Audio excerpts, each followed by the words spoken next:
ஒரு super star அப்படிங்கிற ஒரு தகுதின்னு எடுத்தீங்கன்னாக்கா தமிழ்நாட்டை பொறுத்தவரையிலும் அது அவர் ஒருத்தர் தான் பொறுத்து. மொத்தம் நடித்தது 12 படம், 12 சூப்பர் ஹிட். அவர் நடித்த ஹரிதாஸ் படம் இன்னைக்கு வரலும் இந்தியா ரெக்கார்டு. 3 தீபாவளி. அந்த மாளிகைலாம் அங்கே தான் இருந்தது. கோச் வண்டியில் தான் போவார். 2 பக்கமும் ஆயிரக்கணக்கான பேர் நிற்பார். அந்த வெள்ளி தட்டு, அந்த தட்டில் நடுமத்தில் தங்கத்தை உரைச்சி ஊற்றிருக்கும். புல்சை மாதிரி இருக்கும், முட்டை போட்ட மாதிரி இருக்கும். தங்கத்தை உரைச்சி ஊற்றிருக்கும். அதில் தான் சாப்பிடுவார். பெண்கள் அவரை கண்டு மயங்கி விழுந்தாங்க. சந்தான லட்சுமி அப்படிங்கிற ஒரு நடிகையோட முத்த காட்சி, அவருக்கு மத்தியில் ஏதோ தொடர்பு இருந்தாலும் சொல்லுவாங்க. அந்த மாதிரி உச்சத்துக்கு போனவங்களையும் பார்க்க முடியாது. அவர் மாதிரி அதல பாதாளத்தில் அவர் கெட்ட நேரம்னு ஒன்று வந்தது. லட்சுமிகாந்தன் ஒரு பத்திரிகைக்காரர், மஞ்சள் பத்திரிகைன்னு பேர் அந்த காலத்தில். அந்தரங்க விஷயங்கள், பிரபல நடிகையோடு சல்லாபம், அடுத்த வாரம், இதற்குள் பதில் வராவிட்டால் உன் வண்டவாளா. என்எஸ் கிருஷ்ணன், அப்போ பிரபலமான காமெடி நடிகர். தியாகராஜ பாகவதர், ஸ்ரீராமன் நாயுடு, இவங்க 3 பேர் தான் பிரைம் அக்யூஸ்ட்னு போட்டாங்க. உச்சத்தில் நிற்கிறாரு, ஜெயிலில் போட்டாச்சு. அன்னைக்கு அத்தனை சர்வ கட்சியும் சேர்ந்தவங்களை நோயால் பாதிக்கப்பட்ட ஒரு கண்ணு போச்சு. கடைசி படம் சிவகாமியில் வந்து பார்வை இல்லாமல் நடித்தார். புதுவாழ்வுன்னு ஒரு படம் எடுத்தார், ஷாமலான்னு ஒரு படம் எடுத்தார். 2 நாள் ஓடல, 2 ஷோ ஓடல. ரசிகர்கள் போயிட்டாங்க. சொந்தக்காரர்கள் பூரா அவர் சொத்தையெல்லாம் சூறையாடிட்டாங்க. ஏறத்தாழ தெருவில் பிச்சை எடுக்கிற அளவுக்கு. சார், நடிகர் துல்கர் சல்மான் நடிக்கும் காந்தா அப்படின்ற ஒரு படம். இந்த ஒரு படத்துடைய கதை வந்து MK தியாகராஜா பாகவதர் அவருடைய கதைகள் தான் இந்த படத்துல இருக்குன்ற மாதிரியும் சொல்லப்படுது. MK தியாகராஜா அவர்களை பத்தி சொல்லுங்க சார், அவருடைய லைஃப் ஹிஸ்டரி. அவர் ஒரு பொற்கொள்ளர் இனத்தை சேர்ந்தவர், ஆசாரி. அவர் திருச்சி சொந்த ஊர். நிறைய இடங்களில் வந்து கொஞ்சம் பிரபலமாக அவங்க இது பண்ணிட்டு இருந்தாங்க. எங்களுக்கு என்ன தொடர்புன்னா, எங்கள் வீட்டு திருமணத்தில் அவருக்கு அப்பா வந்து நகையெல்லாம் செஞ்சார் தருமபுரியில் இருந்தபோது. அதில் அப்போ வந்து இவர் நடிகர் இல்லை, நான்லாம் பிறக்கலப்போ. இவர் நடிகர் இல்லை, இவர் வந்து உதவியாக இருந்து அந்த நகையெல்லாம் செய்கிறதெல்லாம் பண்ணிகிட்டு இருந்தார். அப்போயே பாடிக்கிட்டே எல்லாம் பண்ணுவார்னு எங்கள் சித்தப்பாவெல்லாம் சொல்லுவாங்க, எங்கள் அப்பாலாம் சொல்லுவாங்க. அதனால் அவங்களுக்கு அந்த காலத்துலேருந்து தியாகராஜ பாகவதர் பழக்கம். அதுக்கப்புறம் எங்களுக்கு நெருக்கம் எப்படி வந்ததுன்னா, என்னுடைய தாய்மாமன் டாக்டர் நடேசன் சென்னையில் ப்ராக்டிஸ் பண்ணிட்டு இருந்தார். அவருடைய குடும்ப டாக்டராக வந்து டாக்டர் நடேசன் தான் தியாகராஜ பாகவதர் குடும்ப டாக்டர். அவர் நடிகர் ஆனதுக்கப்புறம். அதனால் எதுனாலும் உடம்பு சரியில்லைன்னா வந்து அவர்கிட்ட தான் வருவார். வீட்டுக்கு வந்துட்டு போவார், எங்களை எல்லாம் பார்த்துட்டு போவார். நாங்கள்லாம் அதனால் எங்களுக்கு ரொம்ப சாதாரணமாக பாகவதரை தெரியும். அது ஒரு சூப்பர் ஸ்டார் அப்படிங்கிற ஒரு தகுதின்னு எடுத்தீங்கன்னாக்கா தமிழ்நாட்டை பொறுத்தவரையிலும் அது அவர் ஒருத்தர் தான் பொருந்தும். மொத்தம் நடித்தது 12 படம், 12 சூப்பர் ஹிட்டு. 12 படமும் சூப்பர் ஹிட்டு. அவர் நடித்த ஹரிதாஸ் படம் இன்னைக்கு வரலும் இந்தியா ரெக்கார்டு. 3 தீபாவளி. இந்த தீபாவளிக்கு ரிலீஸு, அடுத்த தீபாவளி, அதுக்கு அடுத்த தீபாவளி தான் போகுது. பிராட்வே தேட்டரில் ஓடிச்சு. பல ஊர்களில் 2 வருஷம் ஓடிச்சு. இன்றைக்கு ஒரு ரெக்கார்டு. 12 படம் தான். அவர் அந்த மாதிரி உச்சத்துக்கு போனவங்களையும் பார்க்க முடியாது, அவர் மாதிரி அதல பாதாளத்தில் விழுந்தவங்களையும் பார்க்க முடியாது. திருச்சியில் அவர் சொந்த ஊர், அவர் மாளிகை, அவர் வீடெல்லாம் அங்கே தான், இந்த மாளிகையெல்லாம் அங்கே தான் இருந்தது. கோச் வண்டியில் தான் போவார்.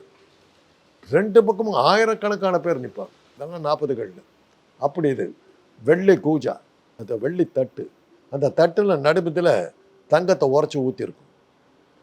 புல்சை மாதிரி இருக்கும், முட்டை போட்ட மாதிரி இருக்கும். தங்கத்தை உரைச்சி ஊற்றி அதில் தான் சாப்பிடுவார். அந்த வெள்ளி தட்டில் தான் சாப்பிடுவார். அதை எடுத்துகிட்டு வருவாங்க, சாப்பிடும்போது எடுத்துகிட்டு வருவாங்க. எங்கள் வீட்டில் நான் சாப்பிட்ருக்கேன். சில்க் ஜிப்பா, மஞ்சள் கலர் இருக்கும். அப்போல்லாம் சென்ட்டுங்கிறது வந்து அத்தருங்கிறது தான் சென்ட்டு. அதை அப்படி பூச்சிட்டு வருவார். அங்கே வர்றாருன்னா இங்கே ஸ்மெல் அடிக்கும். கலரு அப்படி ஒரு சிவப்பு, கண்ணு கூசும் சூரிய வெளிச்சல் நின்றார். அப்படி ஒரு சிவப்பு. அதில் வெத்தலை பாக்கு போட்டு வருவார். அந்த உதடெல்லாம் சிவப்பாக இருக்கும், பார்த்துக்கிட்டே இருக்கலாம். அந்த ஹேர் ஸ்டைலுக்கு பேர் பாகவதர் கிராப்னு பேர். குரல் வந்து யாருக்குமே இல்லாத ஒரு குரல், அந்த ஸ்தாயை யாருக்குமே வராதுன்னுவாங்க. பாட்டுனாலே ஓடிச்சு. கதைகள்னு எடுத்துக்கினா பெரிய கதைகள். ஹரிதாஸில் கதைகள்லாம் ஒன்றும் பெரிய விஷயம் இல்லை. தருதலையாக சுத்தரம் வந்து திருந்ததுக்கப்புறம் தாய் தந்தையரை பத்திரமா பார்த்துக்கிட்டாங்கிறது தான் கதை. மொத்த கதையும் அவ்வளோதான். பாடல்கள், மன்மதலிலே வென்றால் உண்டோ, என்னுடன் தன்னுடைய ஏமொய்த்த போது, கிருஷ்ணா முகுந்தா முராரே, இப்போ இந்த பாட்டுகள்லாம் எங்கேயோ தூக்கிட்டு போயிடுச்சு. அது மாதிரி 12 படங்கள் தான் அவர் நடித்தார். அவர் கெட்ட நேரம்னு ஒன்று வந்தது. லட்சுமிகாந்தன் ஒரு பத்திரிகைக்காரர், மஞ்சள் பத்திரிகைன்னு பேர் அந்த காலத்தில். நடிகைகளை பற்றியும் பெரிய பெரிய பணக்காரர்களை பற்றியும் அந்தரங்க விஷயங்கள்னு போட்டு எழுதி என்ன பண்ணுவார்னா, காந்தராஜ், பிரபல நடிகையோடு சல்லாபம், அடுத்த வாரம், இதற்குள் பதில் வராவிட்டால் உன் வண்டவாளம் அடுத்த வாரம் தண்டவாளத்தில் ஏறும் அப்படின்னு போட்டுருவார். உடனே நம்ம அவங்கள போய் பார்த்து பிளாக்மெயில் பண்ணுவார். அமௌண்ட்டு கொடுத்தா அது வராது, கொடுக்கலன்னா நம்மளை பற்றி இஷ்டத்துக்கு எடுத்துவாங்க. இந்த மாதிரி பல விஷயங்கள் அவர் பண்ணிக்கிட்டே இருந்தார். எல்லாரும் ஆத்திரத்தோடு, நாங்கள் பெரிய பணக்காரர்கள்லேருந்து செல்வந்தர்கள்லேருந்து நடிகர்கள் எல்லாருமே ஆத்திரத்தோடு இருந்தபோது சென்ட்ரல் ஸ்டேஷனுக்கு பக்கத்தில் இருக்கிற வால்டாக்ஸ் ரோட்டில் சாயந்தரம் 6 மணிக்கு ரிக்ஷாவில் வந்துக்கிட்டு இருக்காரு. 3 பேர் வந்து அவரை கத்தியில் குத்திட்டாங்க. சாகலை, குத்துயிரும் கொலையுரமாக எழுத்து அப்படியே பொது மருத்துவமனை அதில் கொண்டு போய் போட்டாங்க. அங்கே டாக்டர்கள் கொஞ்சம் தாமதமாக வந்ததில் அவர் இறந்து போயிட்டார். இறந்து போன உடனே குற்றவாளிகளாக, பிரைம் குற்றவாளிகளாக என்எஸ் கிருஷ்ணன், அப்போ பிரபலமான காமெடி நடிகர், தியாகராஜ பாகவதர், பஞ்சராஜா ஸ்டுடியோன்னு பின்னாடி நடத்தின இவர் ஸ்ரீராமன் நாயுடு, இவங்க 3 பேர் தான் பிரைம் அக்யூஸ்டுன்னு போட்டாங்க. இவங்க 3 பேர் தான் கொலை பண்ணதுக்கு காரணம் விட்டாங்க. அப்போ வந்து இந்தியா கோர்ட்டில் வந்து இவங்களுக்கு 3 பேர்த்துக்கு ஆயுள் தண்டனை கொடுத்துட்டாங்க. உச்சத்தில் நிற்கிறாரு, ஜெயிலில் போட்டாச்சு, ஆயுள் தண்டனை 10 வருஷம். அன்னைக்கு அத்தனை சர்வ கட்சியும் சேர்ந்து அவங்கள விடுதலை பண்ணுன்னு கேட்குறாங்க. அப்போ வந்து சுப்ரீம் கோர்ட்டு இந்தியாவில் கிடையாது, பிரிட்டிஷ் காலம். இது பிரைவி கவுன்சில்னு லண்டனில் தான் இருக்குது. லண்டன் வரலும் போய் போராடினாங்க. அப்போ தான் எத்திராஜ் காலேஜ்னு ஒரு காலேஜ் இருக்குது, அதை ஒரு நிறுவனம், அந்த விஎல் எத்திராஜ் அவர் தான் லண்டன் பிரிவி கவுன்சிலில் போய் ஏதோ பேசினார். கடைசியில் கருணையின் அடிப்படையில் தான் அவங்கள விடுதலை பண்ணுறாங்க. நிரபராதின்னு அவங்கள விடுதலை பண்ணல. அதுக்குள்ளே என்ன ஆயிடுச்சுன்னா, சினிமா உலகம் மாறிப்போச்சு. பாடல்கள் இந்த சினிமா உலகம் அப்படியே மாறி அண்ணாவுடைய வேலைக்காரெல்லாம் வந்துருச்சு, வசனங்கள் இடம்பெற்றுடுச்சு, நாத்திக கருத்துக்கள் வந்துருச்சு. இவங்களுக்கு திரும்பி வர்றாங்க. பாகவதரால் ஒன்றுமே பண்ணு. பாகவதர் பேண்ட்டு போட்டு யாரும் பார்த்தாரு, இன்றைக்கி வரலையும் அவனு பார்த்ததில்ல. வேஷ்டி கட்டியிருப்பார், ஜிப்பா. புதுவாழ்வுன்னு ஒரு படம் எடுத்தார், ஷாம்லான்னு ஒரு படம் எடுத்தார், அப்புறம் இன்னொரு 3 படம் எடுத்தார். அது ரசிகர்கள் போயிட்டாங்க, படங்கள் ஓடலை, செலவு கட்டுமீறி போயிடுச்சு, எக்கச்சக்கமான செலவு. இவர் வெளியே போன போது சொந்தக்காரர்கள் பூரா அவர் சொத்தையெல்லாம் சூறையாடிட்டாங்க. ஏறத்தாழ தெருவில் பிச்சை எடுக்கிற அளவுக்கு விட்டார். அப்போ தான் இப்போ எங்கள் குடும்பமெல்லாம் வந்து அவருக்கு எல்லாம் இது பண்ணி சேலத்தில் தான் அவர் ரொம்ப நாள் இருந்தார். அவர் இறந்தது சேலத்தில் தான் இருந்தார். அவருடைய ஒரு நோயால் பாதிக்கப்பட்டு அவர் கண்ணு போயிடுச்சு. பார்வை இல்லாமல் தான் கடைசி படம் சிவகாமியில் வந்து பார்வை இல்லாமல் நடித்தார். சேலம் கோட்டை மாரியம்மன் கோயிலில் வந்து தினசரி சாயந்தரம் ஆச்சுன்னா 5 மணிக்கு உட்காந்து மாரியம்மனை பற்றி பாடி அந்த கோயிலே தான் நேரத்தை இது பண்ணார். அப்படி தான் அவர் வாழ்ந்தார். கடைசியில் ஏறத்தாழ ஒன்றும் இல்லாமல் இறந்து போனார். எப்படி வாழ முடியுங்கிறதுக்கு ஒரு உதாரணம் வருது, எப்படி வாழக்கூடாதுங்கிறதுக்கு உதாரணமாக அவர் தான் இருந்தார். அதுதான் பாகவதருடைய கதை. அதுக்கப்புறம் தான் அவன் சினிமாவில் நடிக்கிறவங்களாம் ஜாக்கிரதையாக ஆரம்பித்தாங்க. காசு வரும்போது சேர்த்துக்கொண்டாங்கிற புத்திசாலித்தனம் அப்புறம் தான் வந்தது எல்லாத்துக்கும். அவர் வாழ்ந்ததையும் பார்த்தோம், அவர் உழுந்ததையும் பார்த்தோம். சிவகாமி படம் சேலத்தில் தான் எடுத்தாங்க, மாடல் தேட்டர்ஸில். அப்போ அடிக்கடி வீட்டுக்கு வரும்போது நாங்கள் பார்ப்போம். அதை யோசிச்சுக்குவோம், நாங்கள்லாம் சின்ன பசங்க, எப்படி வருவார், எப்படி போயிட்டாருன்னு. அதே தான் பியூ சின்னப்பாவுக்கும் ஆச்சு. வேலைக்காரி படம் வந்ததுக்கப்புறம் சமூக படங்கள் பக்கம் வந்து சினிமா உலகம் திரும்பிடுச்சு.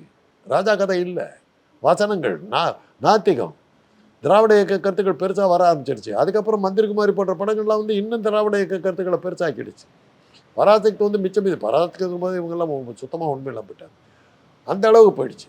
அதனால் பியூ சின்னப்பா வந்து 50வது பெரிய ஹீரோவாக இருந்தவருக்கு ராஜா கதையில் நடித்தார், வனசுந்தரி இந்த மாதிரி படங்கள்லாம் நடித்தார். பொண்ணு 2 நாள் ஓடலை, 2 ஷோ ஓடலை. ஏறத்தாழ அவரை பற்றி ஒரு கதை என்ன சொல்லுவாங்கன்னா, குடிச்சு அவர் தற்கொலை பண்ணிட்டு செத்து போயிட்டார். ரோட்டில் நண்பர்களோட பேசிக்கிட்டு வரும்போது ரத்தவாந்தி எடுத்தார், அப்படியே உடஞ்சி செத்து போயிட்டார். அது மாதிரி மிக பிரபலமான இருந்த சூப்பர் ஹீரோவாக இருந்த 2 பேர் ரொம்ப பரிதாபகரமான சூழ்நிலையில் இருந்தாங்க. அதுதான் அவங்களுடைய வாழ்க்கை. நீங்கள் கடைசியாக அவர்கிட்ட பேசின விஷயங்கள் பேசுகிற அளவுக்கு பழக்கம் கிடையாது. வீட்டில் வருவார், உட்காந்து சாப்பிடுவார், சின்ன பசங்களாக கண்ணத்தை ஒரு தட்டு போவார். அதுக்கு மேலே எனக்கு அவ்வளோ பழக்கம் கிடையாது. பார்க்கும்போதெல்லாம் நாங்கள்லாம் அந்த பாட்டெல்லாம் வந்து இது பண்ணும்போது ஆச்சரியமாக இருக்கும். ஒரே ஒரு கேள்வி தான் அவர்கிட்ட கேட்டிருக்கேன். ஹரிதாஸ் படத்தில் வந்து ஒரு 2 காலம் போயிடும். அந்த படம் வந்து ஒரு 3 வருஷம் ஓடினதுனால எங்களுக்கு விவரம் தெரிஞ்சு பார்த்த படங்கள்ல அது ஒன்று. அந்த கால் இல்லாமல் எப்படிங்க நடிச்சிங்கன்னு அது ஒன்று தான் கேட்பேன். என் கூட செத்தப்பார் மகன் மோகன் இருப்பான், 2 பேரும் அந்த கால் இல்லாமல் எப்படி நடிச்சிங்கன்னு கேட்ட ஒருத்தர். அதெல்லாம் ட்ரிக் ஷாட்டுப்பா அப்படி இப்படின்னு சொல்லிட்டு போயிடும். அவ்வளோதான், அதுக்கு மேலே அவர்கிட்ட பேசுனது ஒன்றும் பெருசாக தெரியாது எங்களுக்கு. அப்படியே வீட்டில் பிரமுகர்கள்லாம் வந்தாங்கன்னா நாங்கள் சின்ன பசங்கன்னு சொல்லி ஒதுக்கி போயிடுவோம். எங்கள் வீட்டுக்கு வராதவங்களே கிடையாது. அது வேறு. நல்லா வளர்ந்து கல்லூரிக்கு வந்ததுக்கு பிறகு தான் அந்த பெரியவங்க வீட்டில் பேசுகிறதெல்லாம் வச்சுக்கிட்டேன். அதுக்கு முன்னாடி யாரோ வந்தாங்க அவங்ககிட்டலாம். எம்எஸ் சுப்புலட்சுமினா எங்கள் வீட்டுக்கு அடிக்கடி வரும், பேசுனதே கிடையாது. காலம் கடந்து பின்னாடி வந்து எம்ஜிஆர் இறந்த போது அந்தம்மா எம்ஜிஆர் இறந்ததை பார்க்கறதுக்கு போகணுன்னு எங்கள் வீட்டுக்கு தான் வந்தாங்க. எங்கள் அண்ணனும் நானும் தான் அவரை கூட்டிகிட்டு அவங்கள கூப்பிட்டு போனேன் எம்எஸ். அப்போ தான் என்கிட்ட ரொம்ப நேரம் பேசிக்கிட்டு இருந்தாங்க. இது மாதிரி நான் யார்ட்டையும் பழகினதில்லை. பழைய நடிகர்கள்லாம் எனக்கு ஒன்றும் தெரியாது. இவருடைய வாழ்க்கை வரலாறு வந்து ஒரு படமா வந்து வரப்போகுது. அதை நீங்க எப்படி சார் பார்க்குறீங்க? சம்பவங்கள் இது நான் அவர் படங்கள் நடித்த படங்களை வச்சு தான் எடுக்க முடியும். சம்பவங்களை வச்சு தான் எடுக்க முடியும். அவருடைய அந்தரங்க விஷயங்கள் ஒன்றும் பெருசாக வெளியில் வரல. அவருக்கு வந்து காதல் இருந்ததாவோ இதெல்லாம் அந்த சந்தான லட்சுமி அப்படிங்கிற ஒரு நடிகையோட முத்த காட்சியில் நடித்ததா ஒரு தகவல் உண்டு. பழைய அம்பிகாபதி படத்தில் நான் பார்க்கல. அது அப்போ வந்து முத்த காட்சியில் இருந்ததுன்னு சொல்லுவாங்க. அவருக்கு மத்தியில் ஏதோ தொடர்பு இருந்தாலும் சொல்லுவாங்க. அதெல்லாம் தெரியாது. அப்படி ஒன்றும் அவருடைய வாழ்க்கையில் விறுவிறுப்பான சம்பவங்கள்லாம் பெருசாக கிடையாது. சூப்பர் ஹிட் படங்கள் 12 படங்கள் எடுத்தாங்க. பெண்கள் அவரை கண்டு மயங்கி விழுந்தாங்க. அவ்வளோதான் அந்த. அதை தவிர பரபரப்பூட்டும் சம்பவங்கள் எதுவுமே அவருடைய வாழ்க்கையில் இருந்ததா எனக்கு தெரியலை. அந்த ஒரு மர்டர் கேஸ்ல ஜெயிலுக்கு போயிட்டு வந்ததுக்கு அப்புறமா அவருடைய வாழ்க்கையே மாறிடுச்சு. அதில் என்எஸ் கிருஷ்ணன் பெருசாக வந்தார். திரும்பி வந்ததுக்கப்புறம் தான் என்எஸ்கே பெரிய தலைவரானார். இவங்க 2 பச்சைராஜா வந்து பணக்காரர் வந்து தொழிலுக்கு போயிட்டார், முடிஞ்சு போச்சு. இவர் தான் அநியாயமாக கல்யாணம்.